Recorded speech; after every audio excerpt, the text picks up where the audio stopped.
Welcome to your 4 to 5. Eric Chilton, Chad Silber, Sydney Moore. We're all here starting the week. Happy Monday. Right. I feel like I blink and then Monday just arrives. It's like my alarm clock. That's what happens to your weekend. It's Monday. Right. Could you imagine if like Mondays and Tuesdays went by as smooth and carefree as Saturdays and Sundays? Right. Saturday and Sunday, they come and then they go. They're gone. Quickly. I'd like Thursday, Friday to be like that, because then by the time you get to Wednesday, you know, weekends. I like the build up for the weekend though, so I don't you mind do? a Thursday with and you. Friday, kind of chilling. Thursday bothers me because it's just like annoying that there's still another day. I love Friday. It's a Friday mini. It is. You just take every Friday off and then you don't have to worry about that. I'm almost good. I've been here so long. That's true. All right, we're going to talk about some weather here in a little bit, but the big story of the day we're following right now, a business fire that sparked during a theft. Firefighters responded to Arski Towing and Recovering Porter Street in High Point yesterday afternoon. The owner told us a fire destroyed or damaged 20 cars there. She says criminals stealing catalytic converters actually caused the fire. Investigators told her the tool used to cut the converters lit the grass on fire and it spread. We often hear about these types of thefts because of the precious metals inside. Yes, that is about the only valuable part that you can take and leave the car running and then steal and get money. It has a lot of metal inside the converter, so that's what the thieves are after to get to the junkyard. And to elaborate a little bit, the metals inside those converters can get up to $2,000 when melted down per ounce. State lawmakers recently increased penalties for people who steal catalytic converters, making it a felony. Meanwhile, in Winston-Salem, police are investigating a fire that damaged a local Head Start center. The fire department believes the fire was intentional, but because it's criminal investigation, no more information is being released at this time. The fire happened yesterday on Big House Gaines Boulevard. The fire department says the building had minor damage, but luckily no one was hurt. At least 16 toddlers no longer have a place for summer classes. Right now, the Head Start Center is working to provide at-home services. The group says it has about a month to make repairs, or else none of their classrooms will be able to open for the start of the school year. We'll hear from the president and CEO of the Head Start Center on WFMY News 2 at 6. Well, what a beautiful day today was. I wish we could take this forecast, just stamp it across the summer. It was really nice. Temperatures mid to upper 80s for just about everybody. Greensboro's at 85, and usually by this time of the day, you're within a degree or so of what your high temperature will be. So this is about as good as it gets. But 88 for Burlington, High Point 84 in Lexington. We see Asheboro 85, Troy 87. Everybody's comfortable, and of course Boone in the higher elevations there, a really comfortable 76. Really nice. Winds not that strong either. They were calm to about 5 miles per hour. It's kind of the range across the area. Tonight we'll see overnight lows going down to about 70, but tomorrow we start this warm up, right? So winds will start to shift a little bit. Still out of the northwest for tomorrow, but we make it up to 89 degrees, partly cloudy, mainly dry. There are days in our 7-day where you'll see even 20% or less across the 7 stretch, and so we do see kind of a dry stretch of days all the way through the weekend for that matter. Not a lot happening rain-wise. You may see a sprinkle or two, but it's just generally stable. In fact, look at that big ridge of high pressure just clearing things out for us, and we'll kind of cook under that a little bit by the middle of the week and heading into the weekend. I mean, you see things going up to 91 for Wednesday, 92 Thursday, Friday. We are fairly dry with barely a shower chance, technically less than a 20% for Tuesday all the way through Friday. Hold in the low 90s again Saturday, Sunday, and a normal 30% chance of a late day storm Sunday, Monday. And you've heard about the heat elsewhere too. Phoenix is seeing its 25th day in a row of temperatures of at least 110 degrees. Meantime, millions of people across the country are under excessive heat warnings. By the end of the week, by the middle of the week rather, it's expected more than 230 million people will be affected by a record-setting heat wave. As the sun rose over the Arizona desert, residents in Phoenix braced for the city's 25th consecutive day with temperatures of at least 110 degrees. It's miserable, actually. In California, a North Hollywood outdoor fitness station sat empty, too hot for anyone to use the equipment. In Miami, the National Weather Service issued its 4th excessive heat warning for the area. People here are used to hot summers, but with the feels-like temperature at about 113 degrees, they say this is a whole nother level. I used to be able to be in the sun, take the heat, but like it just feels like I'm getting burned every time that I'm out. Homeless advocates in the area concerned about heat stroke distributed water to people living on the streets. I don't remember a time where more lives were at risk, threatened, than right now. Researchers say July is on pace to become the hottest month on record. We all see the urgency. It's playing out in real time now. Climate scientist Michael Mann tells CBS News the impacts of climate change are actually worse than the models predicted. The pattern of warming of the planet slows down the jet stream, and it's that stuck nature that gives you these extreme, heat events, wildfires, floods. But he and other experts say there is still time to take action that could keep the planet from warming up so quickly. Cristian Benavides, CBS News, Miami. 8 cases of malaria have spread locally this year, 7 in Florida and 1 in Texas. It's the first time since 2003 the disease has been transmitted within the U.S. Now, experts warn that rising temperatures nationwide could lead to an increase in the mosquito population. According to researchers, part of the southern U.S. will have a suitable climate for malaria by 2050. About 2,000 cases of malaria are diagnosed in the U.S. every year. Mosquitoes can also spread illnesses like Zika and West Nile, which is the leading cause of mosquito-borne disease in this country. Doctors shared some of the best ways to keep mosquitoes from biting. Use things like insect repellent with DEET. Treat your clothing with permethrin. These are insecticides that can be helpful in these situations. And then do things like the health department does, which is to drain areas of standing water where mosquitoes can reproduce. The mosquito-borne illness can be deadly if not treated quickly. Several vaccines to fight malaria are being used overseas, but none are approved for use in the U.S. Dr. Gounder says there are mRNA vaccines in early trial stages. So, guys, how do you keep the bugs off of you during the summertime and summer months? So, we do have a screened-in back porch. However, we weren't thinking about the bird bath.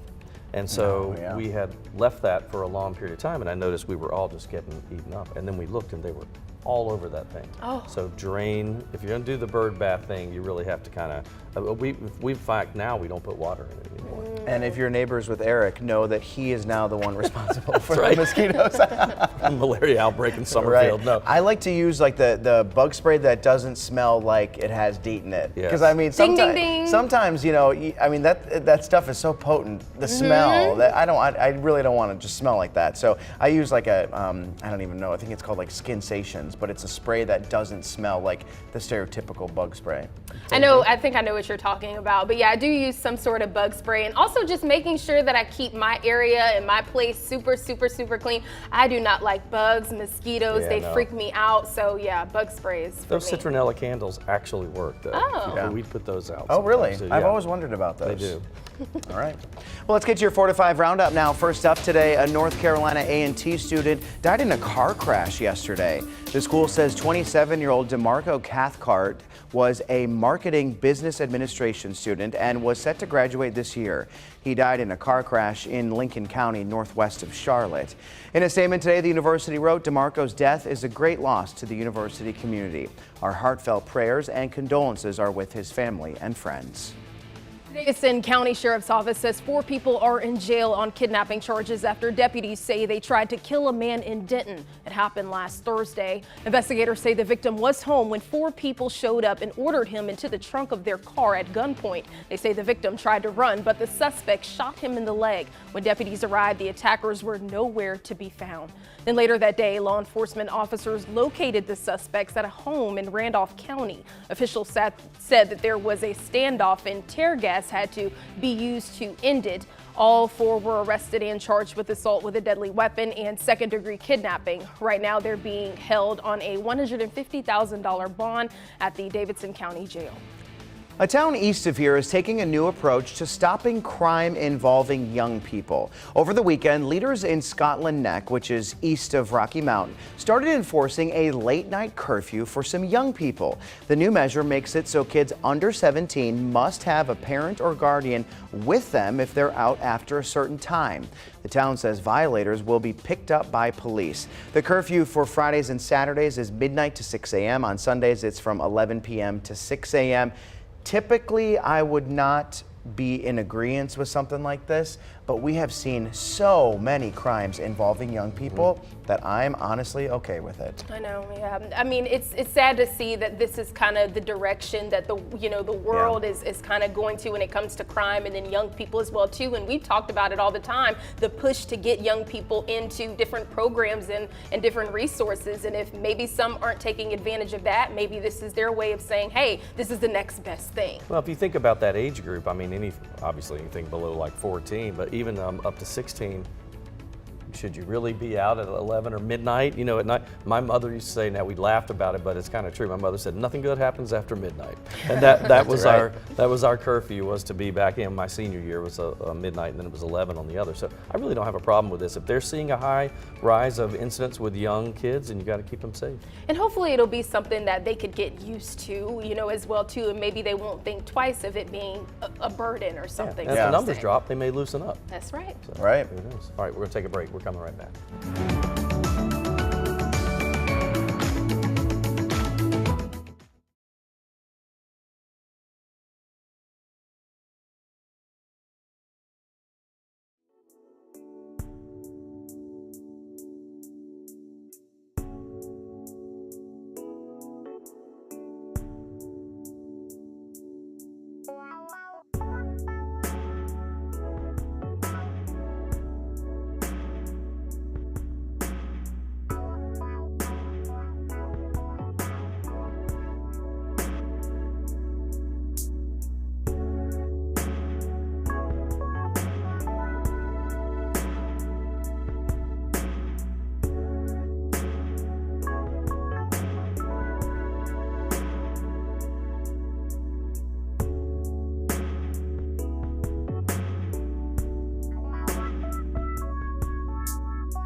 We talk about it all the time. The economy can be challenging, but especially for small businesses and charity organizations. But working together can sometimes be the solution. I spoke with Ravi Khanna of Elm Street Grill and Sally Kelton with Caring Services to see what they do and then also how they integrated things.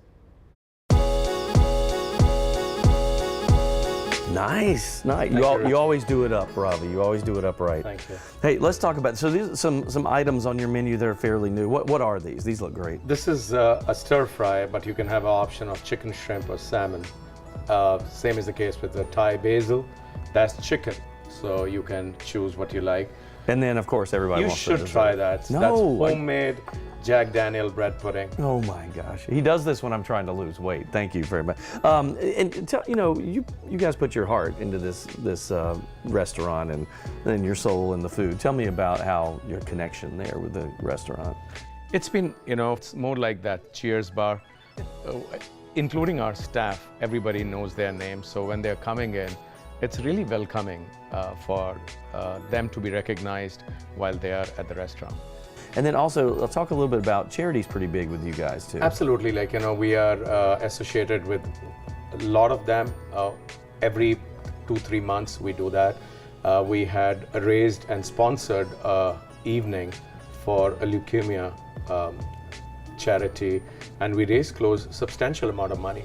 And the new one, we are doing it with Caring Services, and I have also invited Sally today to talk about that event. Yes. Yeah, let's get over to Sally. She's got a lot to talk about. Can I eat some of this when we're Absolutely, finished? absolutely. Well, not right now. We're going to wait a second.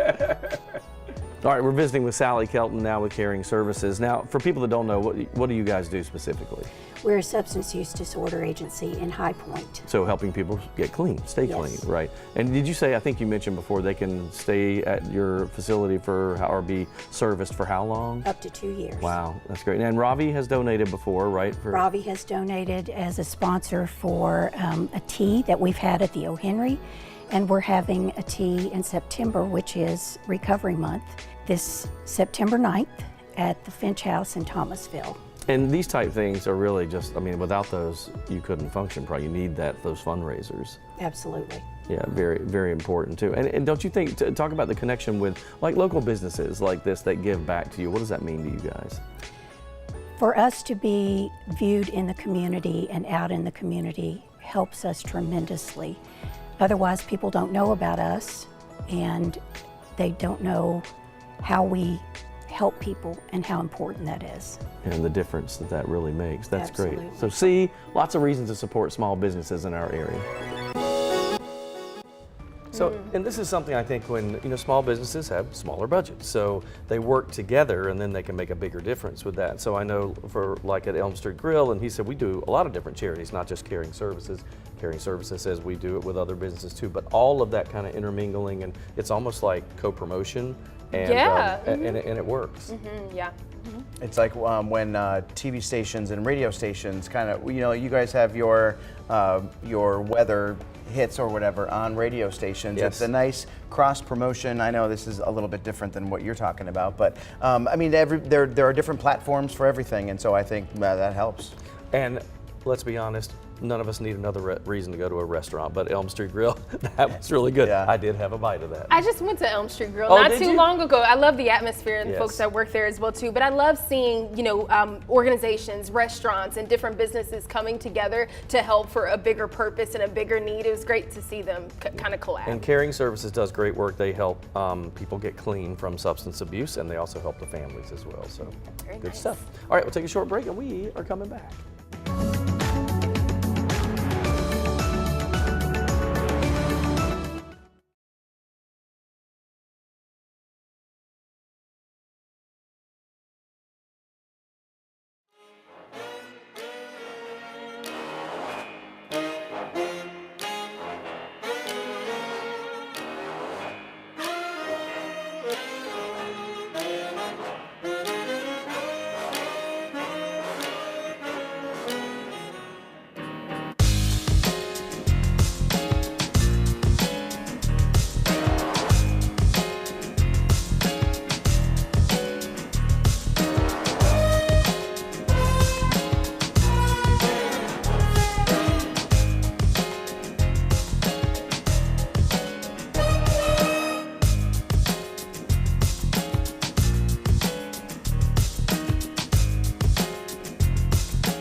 Temperatures are cooperating across North Carolina. We see 80 in Boone, 85 in the Triad, 89 in Raleigh. I mean, you're not hard pressed to find many lower 90s. You go down to Charleston, South Carolina, they got a 91. Even Columbia, always hot there, but they're at 88 degrees. Very comfortable across the mid-Atlantic states. We're looking good. Dropping down to those upper 70s tonight, probably around between 8 and 9 p.m. We think some low 70s in the early morning hours, and that should be as cool as we get, going down to about 70. We do start a warming trend after today, and we have a string of 90 to 92 degree days coming up. However, it'll be fairly dry. We're not going to see much in the way of thunderstorm activity, kind of like what we see now. We've got a sprinkle coming out of Watauga County into Wilkes County, but overall, not much to talk about. It will stay that way thanks to a large ridge of high pressure that we see here, keeping us mainly dry and kind of pushing that low off the coast and the cold front away from us. We're just stuck in that pattern for the next several days. And in fact, it's very rare, and I mean very rare in the summer, that you would see this. Look at the rain chances for the 7-day. Almost non-existent. Technically, that means less than a 20%. I mean, yes, you could get a sprinkle here or there, but 89 on Tuesday, 91 Wednesday, a string of 92s. That's Thursday, Friday, Saturday. By the weekend, it's back to a normal isolated chance, but just remember, that's 20 to 30% is normal for us, and then we'll go back down to 89 by Monday.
The self-care industry is expected to see a major boost in the coming years. The push is surprisingly led by men, thanks to social media trends. Let's connect the dots.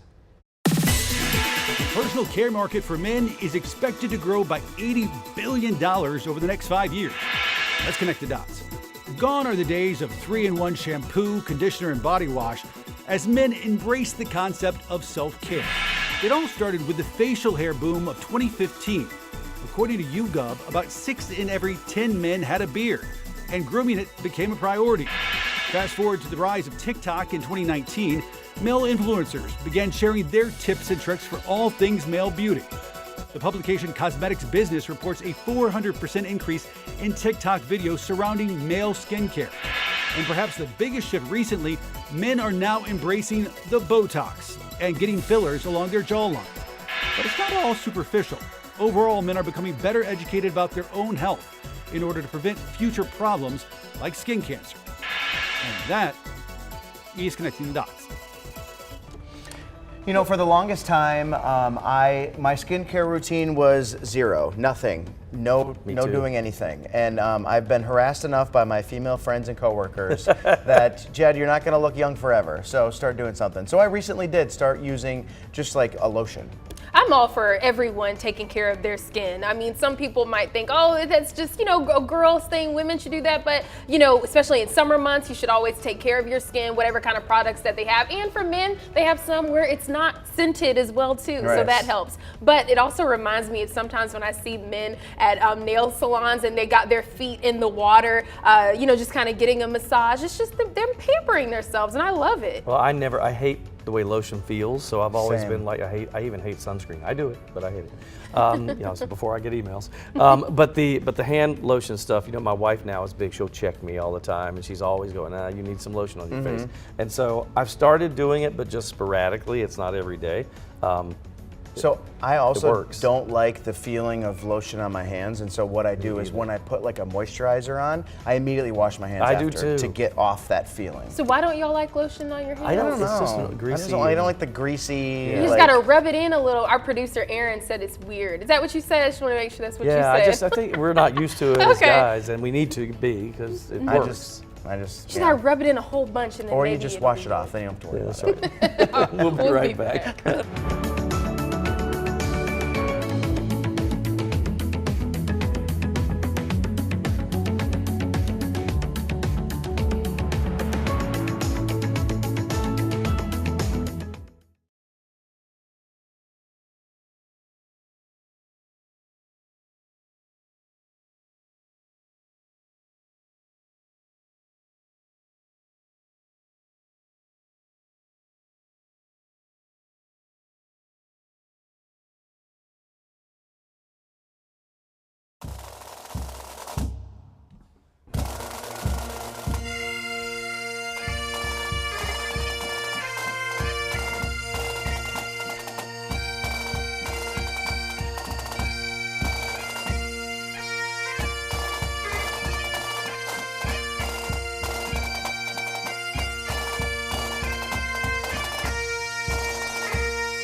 Welcome back to your 4 to 5. We're still talking about how Chad and I don't like greasy things on our hands. I tell, so my wife does, you know, she's like lotion and everything all right before bed. Sydney was just saying, yeah, that's time women do it. Yes, I always joke with her. I said, one day you're just going to go and slide right out of the bed. Just like pop right out of the She's floor. putting too much on if she slides off the bed like that. Now that would be a problem. She hadn't gotten to that level yet. But I have my cute little containers. One is labeled lotion in my bathroom and then soap. And so I put the lotion on right before I go to sleep. Do you do soap then lotion, or are they never like together? Well, every time I wash my hands, of course, I'll do the soap. But then, yeah, like my routine is to put some lotion right on my hands and just, you know, yeah. Okay. We got to learn, Chad. We've got to break the barrier And there. it's the soothing smell, too, so I feel like I'm at a spa. Well, that's better. That's better. If you can convince yourself you're at the spa when you're actually at home, good for you. Yes, then something's working. That's yep, true. That's right. All right, you've been talking about it all weekend. It's the box office matchup that spread across the country. Moviegoers flooded the theaters to watch Barbie and Oppenheimer. Opening weekend for the two films had been nicknamed Barbenheimer. Yeah, the two Hollywood films didn't disappoint either. Barbie has made a whopping $155 million domestically since its debut Friday, making it the biggest opening of the year. And meanwhile, Oppenheimer earned more than $80 million.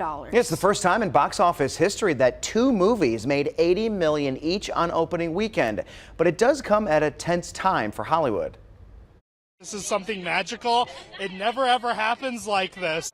It was a magical weekend for Hollywood. The world will remember this day. As moviegoers hit the theaters in numbers not seen since before the pandemic, many in costumes, to celebrate the unlikely partnership between two very different films. A biopic about the father of the atomic bomb and a playful take on one of the world's most famous toys. We saw Barbie at 3, and then we're doing Oppenheimer at 6. Barbenheimer. It's the best day ever. It is the best day ever. With Barbie's $155 million opening in North America, filmmaker Greta Gerwig broke the first weekend box office record for a female director. It does feel like this movie's our back kind of moment. Justin Chang is a film critic for the Los Angeles Times. It's also why it's very bittersweet, of course, because in the midst of the writers and now actors strike, this could be the first great news and the last great news for Hollywood in a while. The Writers Guild has been on strike since May, and earlier this month, the Actors Guild joined them to lobby for better pay and job security in the streaming era of content. Is it wrong of us to support these movies, to go see these movies? Is that being a scab if you go and I think the answer has been resounding clear. No, do go and enjoy movies. It's worth noting, both Barbie and Oppenheimer are the movies they are because of writers and actors. Nancy Chen, CBS News. So unfortunately, I haven't gotten to see Barbie yet, or Oppenheimer, but I was just amazed and inspired by all the pink that was all flooding down my timeline. I just love it when people dress the part, dress the theme, to really just be in the moment and enjoy these films. My wife's going with a group of friends this week. She's already talked about it. I haven't asked her if surely they're all going to wear pink. Yeah. I would think, and go see that. I really do. Oppenheimer is up on my list because I like history-based fiction. Is that the best way to say it? You know what I mean? Where they take a historic. Sure. Manning Franks, our movie critic, said, he goes, it's very, they're historically accurate, but they take some leeway with the plot just to add some drama to it. But he said it's very good. I love that. Besides my feed, I saw people all weekend just dressed in pink with all of their girlfriends ready to go out to the movie. And I went to a restaurant and they actually had their two specials were drinks inspired by, there was a Barbie drink that was like a pink martini. Yeah? And then they had a different drink called the Explosion. Really? That was the Oppenheimer that's theme. interesting. So, I mean, everybody's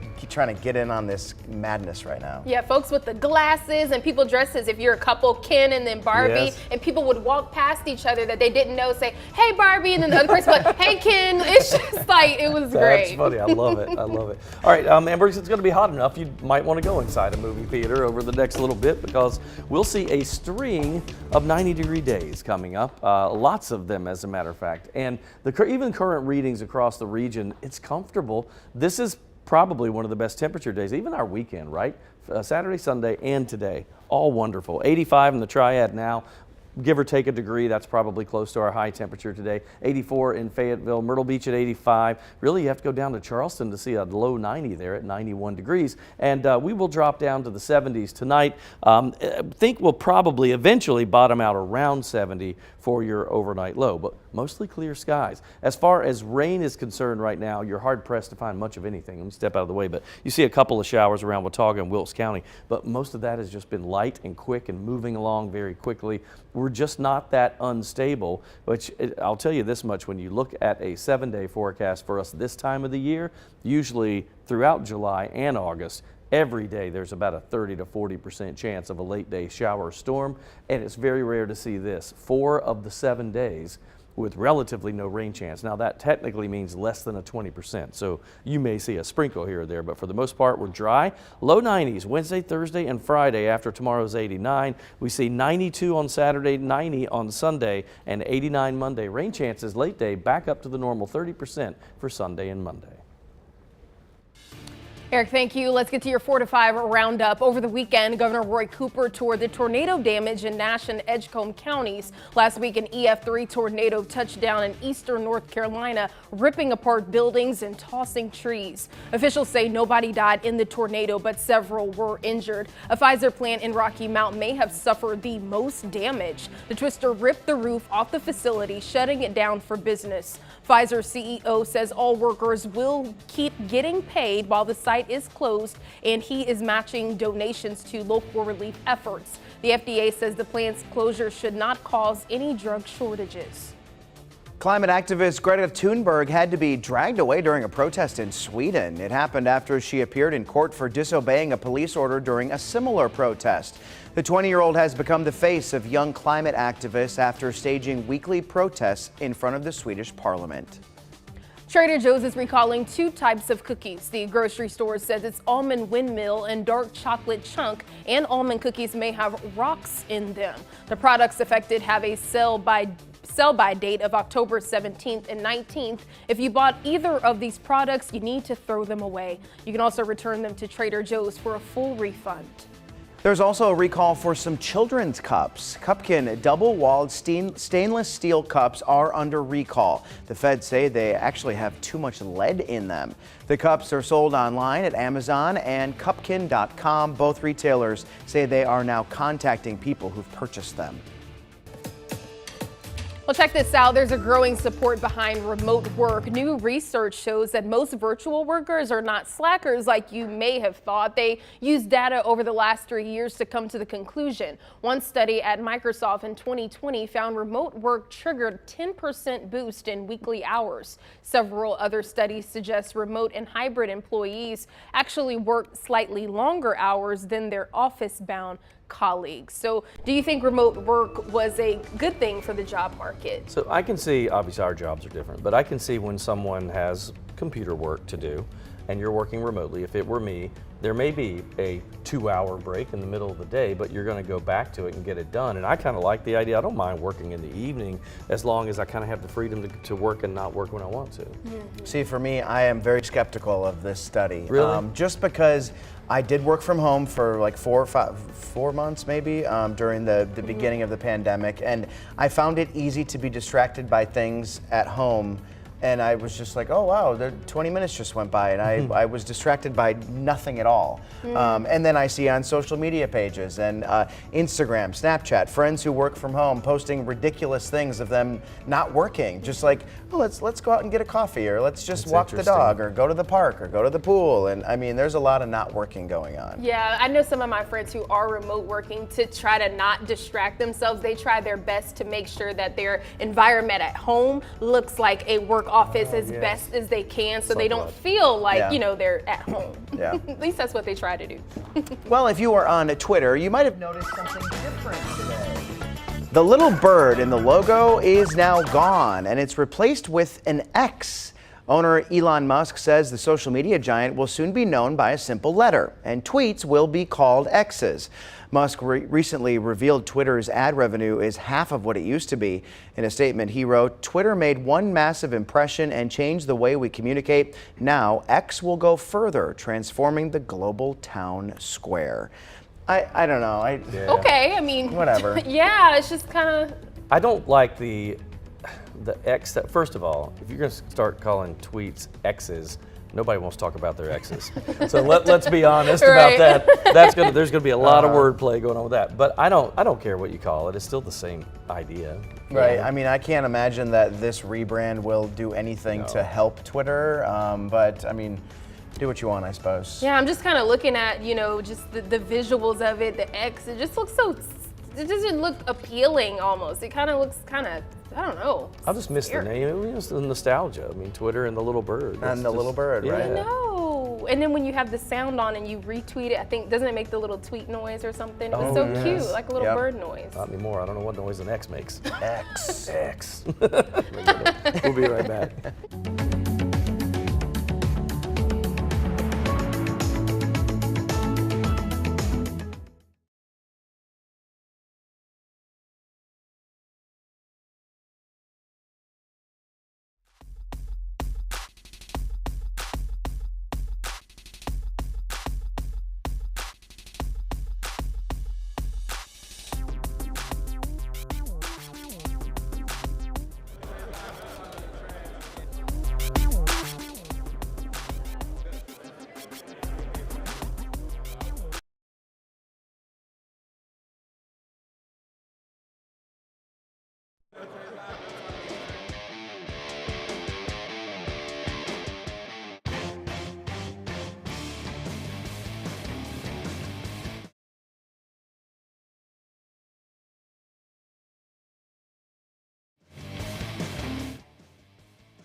Welcome back. It's a big week for sports in our state. College football media days for the Atlantic Coast Conference begin tomorrow over in Charlotte. ACC Commissioner Jim Phillips will kick off the three-day event speaking tomorrow. Of the league's 14 programs, 11 are slated to bring in the quarterbacks to the media days to promote the upcoming season.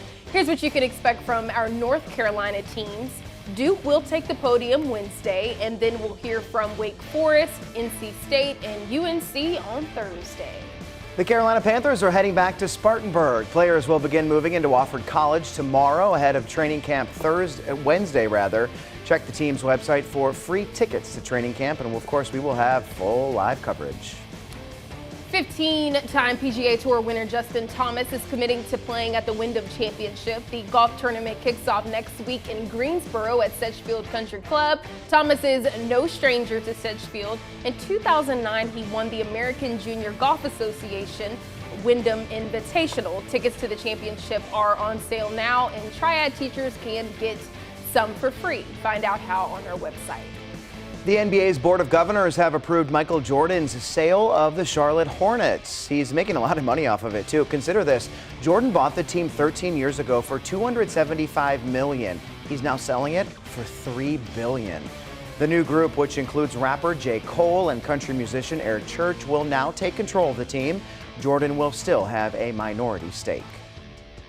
Lionel Messi will not receive special treatment when he comes to Bank of America Stadium. Charlotte FC says it will not be switching its field from turf to grass for Messi when he comes to play in October. Last week, he played his first game in Major League Soccer. He's never played on artificial turf, and right now it's unclear if he will sit out against Charlotte. The Argentinian soccer player recently joined Inter Miami FC, causing demand for tickets to skyrocket. And Bank of America Stadium changed from natural grass to turf last year. Charlotte FC and Atlanta FC are the only two teams in the MLS with turf. So do you think they should adjust for Messi to play? I don't think they should adjust for Messi, but I think they should adjust. I actually think soccer was meant to be played on regular turf, and the issue with this is I think injuries for soccer players because of the way they're running and all that. Football players have all the gear and this, that, and the other, but I think soccer players would worry about playing, especially Messi, because he's just incredible. I would pay to go see him anywhere. Yeah, I don't care where it is. I'm not part of that craze, the Messi craze. Or soccer? Do you? Not really. I mean, honestly, I really got into Wrexham just Me too. watching the show. Really? Yeah, I mean, streaming. If I had to pick a team, that would be it, but only because I had watched the show. Honestly, Wrexham and Ted Lasso are the reason that I've started watching Premier League soccer. Really? And Wrexham. I actually paid for a while to be able to get Wrexham's games on my iPad to watch them when they're not on TV. Yeah, it's really fun. Interesting, yeah. I like it. Can we please talk about the Charlotte Hornets and how much Michael Jordan bought them for and then sold them for? $3 billion. Woo! You know, he was running low on cash, so he needed some extra. He's going to get a lot of it now. That's right. All right, we'll be back.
As you know, summer is peak time for many flowers, but if you want those fall colors, now's actually a good time to start. Experts say you can sow poppies for flowers in just a few weeks. They might even self-seed for more flowers next year if you leave them be. Warmer climates can safely sow seeds for sunflowers for fall blooming. When it comes to vegetables, warmer climates support peppers and tomatoes, as well as squash, sweet corn, and lots of varieties of beans. Consider installing shade cloths or planting in containers under trees or covered patios, since now is the time of year when it is just so hot. Another option gardeners suggest is planting quick-growing crops to enjoy within a few weeks. So this is the perfect opportunity for me to get an update on how Charlie is doing. I wish I had good news. Okay. I don't know. There's something wrong with him. Can you tell everybody who Charlie is, just in case some folks don't know? So Charlie is my tomato plant, and I've kind of been documenting being a plant dad for the first time over the last few months. Something is wrong with him, and I'm not sure what it is. He's got leaves dying, and some of the branches are turning like a yellow brownish. But you're taking the fruit off. Yeah, I've been doing some research. I don't know what it is. It could be that it's just really hot and dry right now, and so it's maybe not getting enough water, but also it could have some sort of disease. So I'm working on it. I'm looking into it. Okay. We're going to take Charlie to the doctor. I will keep you updated. I wonder if there's like maybe a plant expert or something of that nature, somebody of that nature that could come and evaluate Charlie. I'm sure they have that, I right? don't know if they would come to you, but the Agricultural Extension Agency, you can call them and tell them, and I bet you they know right away what it is. If you send them a picture of it, they probably go. I wonder if I just call Teledoc. Can you imagine? There's some of his babies right there. That's awesome. Yeah, looks great. And you are taking them off, right? Because if yeah. you leave them on, sometimes I can go. Oh, really? Oh, no. As soon as I see him, I'm like, okay, yep. Very nice. Very nice. All right, let's Dad talk. of the year. That's right. Will Charlie like the forecast this week? It might be a little hot. No, he won't. He's going to be really sad on Chad's back porch. All right, let's see what's going on with the radar. A couple of showers. Yeah, we got a little bit there in Wilkes County and Watauga, so West Wilkes, East Watauga, but I mean, honestly, that's about it. And those are probably just very light at best. We're fairly stable right now. Big ridge of high pressure over us, so that kind of squelches things out for us for a while. And the pattern stays. I mean, it is, I've said this during the show, but it really is very rare for us to not have much of a rain chance on any days in the 7-day this time of the year, much less 4, which is what we have now. So kind of stuck in the pattern. And here's what it looks like for the 7 days. 89 tomorrow. After today's mid-80s, we'll start to warm up a little bit.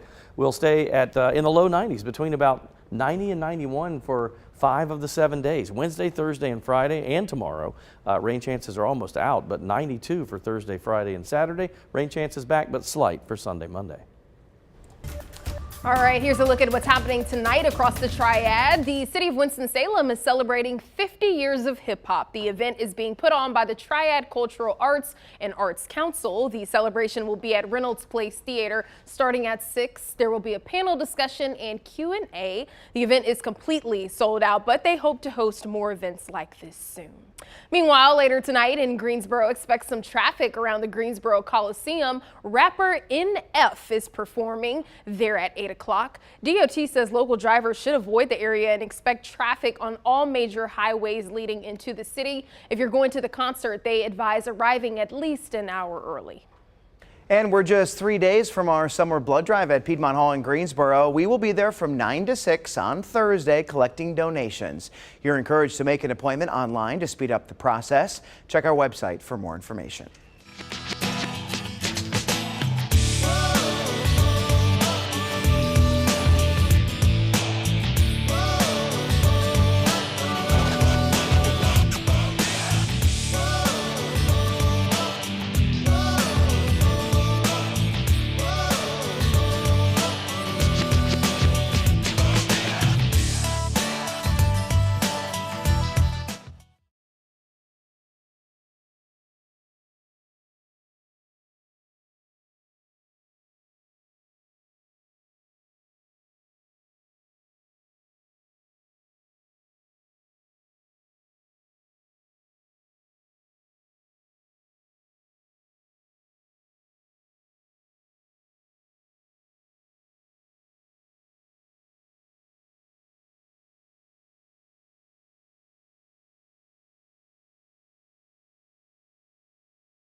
guess I'll go wait away so I don't interrupt. Mic check. This heat is bananas. BANANAS.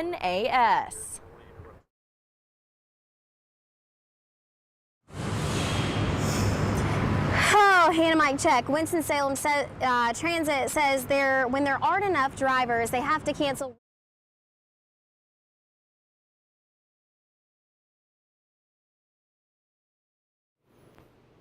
Mic check. Hello. Hello. 1, 2, 3, 4, 5, 6, 7, 8, 9.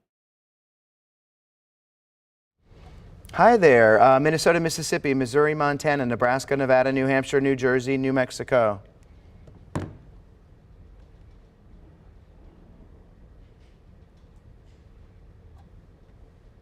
Got it. You'll have to. Someone will have to remind me of that.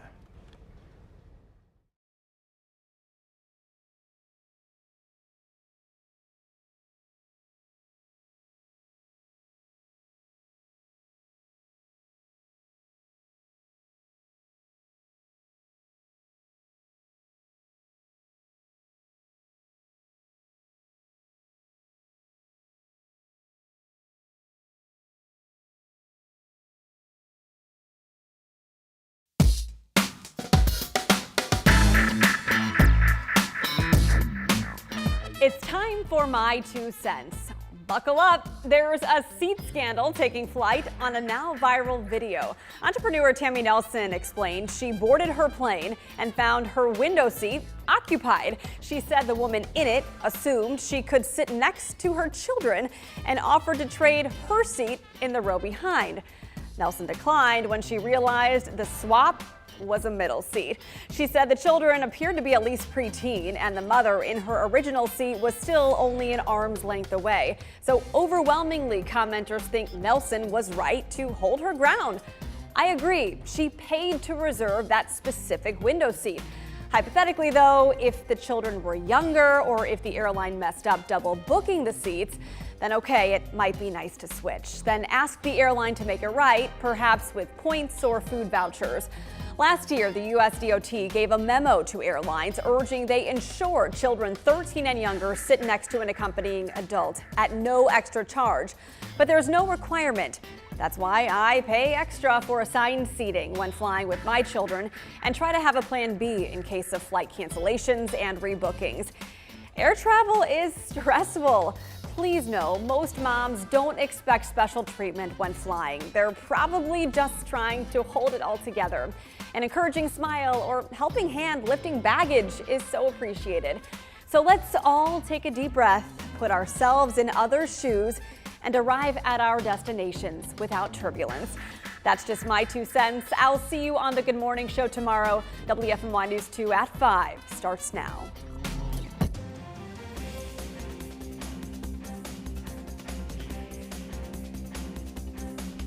Some criminals in High Point got more than they bargained for when a fire tore through this tow yard.